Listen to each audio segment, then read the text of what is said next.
সমস্ত স্কুলেই কিন্তু সেকেন্ড সামেটিভ পরীক্ষা শুরু হয়ে গেছে। যাদের যাদের সেকেন্ড সামেটিভ পরীক্ষা শুরু হয়েছে বা যাদের যাদের হয়নি, তো যাদের যাদের এখনও ফিজিক্যাল সায়েন্সের পরীক্ষা বাকি রয়েছে, তো ফিজিক্যাল সায়েন্সের একটা চ্যাপ্টার রয়েছে তোমাদের শিল্প ও অজৈব রসায়ন অর্থাৎ ইনঅর্গানিক কেমিস্ট্রি। তো এখান থেকে তোমরা 3 মার্কস এবং 2 মার্কসের কোন প্রশ্নগুলো দেখে যাবে একটুখানি চটজলদিভাবে দেখে নাও তাড়াতাড়ি করে। যাদের সমস্ত কিছু পড়া হয়ে গেছে তারা তো খুবই ভালো প্রিপারেশনে রয়েছে। যাদের মনে হচ্ছে এখনও শেষ মুহূর্তে কিছু প্রশ্ন দেখে যেতে হবে বা কোন কোন প্রশ্নগুলোকে বেশি গুরুত্ব দেবে সেগুলো আমি একটু বলছি, খাতায় লিখে নাও। এই প্রশ্নগুলোকে একটু বেশি বেশি বারংবার করে তোমরা দেখে যাবে। আশা করছি এই ভিডিওটা দেখা তোমাদের কোনো বিফলে যাবে না। তো চলো খাতা পেন নিয়ে বসে পড়ো, আর শিল্প অজৈব রসায়ন থেকে কোন কোন কোশ্চেনগুলো তুমি দেখে পরীক্ষা দিতে যাচ্ছ সেটা একটু দেখে নাও। আচ্ছা, প্রথমে 3 নম্বরের প্রশ্নগুলো বলছি, শেষে 2 নম্বরের প্রশ্ন বলবো। প্রথম প্রশ্ন তোমাদের জন্য রেখেছি, ইউরিয়ার শিল্প উৎপাদনে ব্যবহৃত রাসায়নিক পদার্থগুলির নাম এবং শর্ত এবং সমীকরণটা দিতে হবে। এটা তোমাদের আমি প্রথম প্রশ্ন রেখেছি। আচ্ছা, এর পরের প্রশ্ন যেটা রেখেছি, হেবার পদ্ধতিতে অ্যামোনিয়ার প্রস্তুতির নীতি এবং সমীকরণ।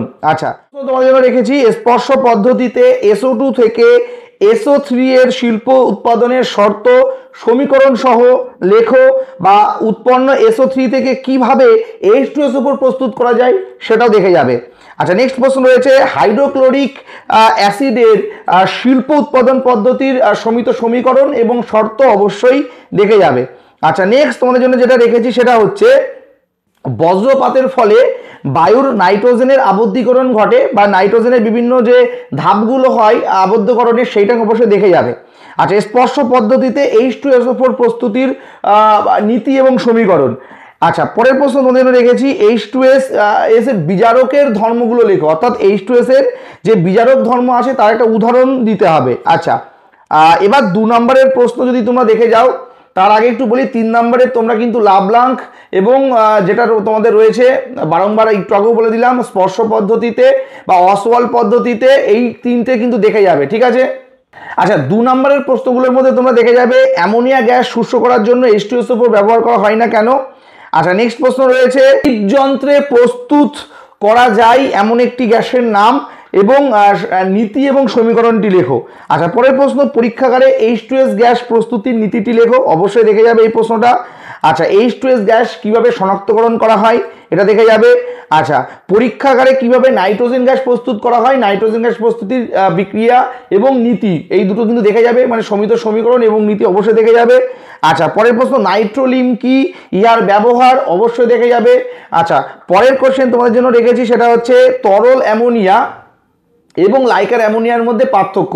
লাইকার অ্যামোনিয়া এর অবশ্যই দেখে যাচ্ছ, কিন্তু লাইকার অ্যামোনিয়া তরল অ্যামোনিয়ার পার্থক্য এবং লাইকার অ্যামোনিয়া কাকে বলে অবশ্যই দেখে যাচ্ছ। এরপর নেসলার বিকারক কি, নেসলার বিকারকের ব্যবহার অবশ্যই দেখে যাবে। আচ্ছা, স্মেলিং সল থেকে কিভাবে অ্যামোনিয়া প্রস্তুত করা হয় অবশ্যই দেখে যাবে এটা।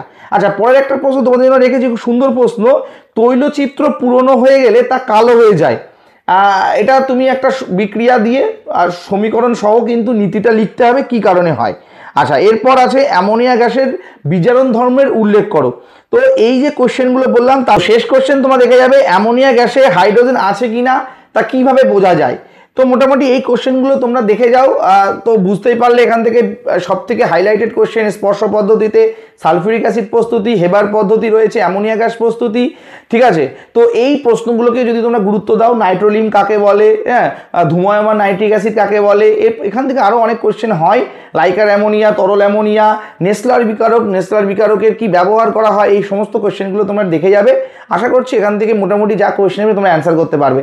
তো চ্যানেলে যদি নতুন হও, এখনও মাধ্যমিকের অনেক বাকি রয়েছে, অনেক কিছু এখনও দেখানোর বাকি আছে, অবশ্যই সাবস্ক্রাইব করে দিও, আর ভালো লাগলে অবশ্যই একটা লাইক ঠুকে দিও। চলো দেখা হচ্ছে নতুন এপিসোডে, ততক্ষণ সময় ভালো থেকো, সুস্থ থেকো, টেক কেয়ার।